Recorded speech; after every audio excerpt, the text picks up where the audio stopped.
16. Now Sarah, Abram's wife, bare him no children. And she had an handmaid, an Egyptian, whose name was Hagar.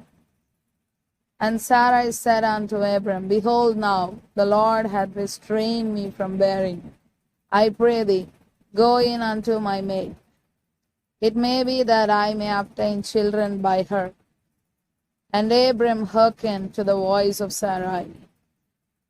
And Sarai, Abram's wife, took Hagar, her maid, the Egyptian, after Abram had dwelt 10 years in the land of Canaan, and gave her to her husband Abram to be his wife. And he went in unto Hagar, and she conceived. And when she saw that she had conceived, her mistress was despised in her eyes. And Sarai said unto Abram, My wrong be upon thee. I have given my maid into thy bosom. And when she saw that she had conceived, I was despised in her eyes.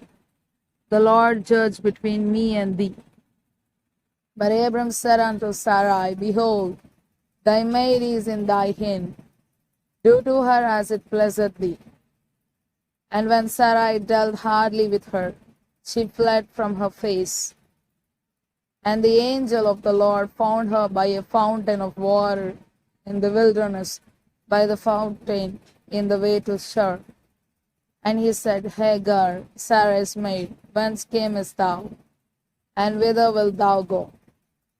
And she said, I flee from the face of my mistress Sarai.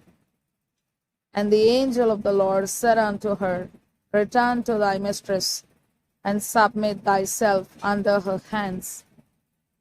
And the angel of the Lord said unto her, I will multiply thy seed exceedingly, that it shall not be numbered for multitude. And the angel of the Lord said unto her, Behold, thou art with child, and shalt bear a son, and shalt call his name Ishmael, because the Lord hath heard thy affliction. And he will be a wild man. His hand will be against every man, and every man's hand against him. And he shall dwell in the presence of all his brethren. And she called the name of the Lord that spake unto her, Thou God seest me. For she said, Have I also here looked after him that seeth me? Therefore the well was called Beer-lahai-roi. Behold, it is between Kadesh and Bered. And Hagar bare Abram his son. And Abram called his son's name, which Hagar bare, Ishmael. And Abram was 86 years old, and Hagar bare Ishmael to Abram.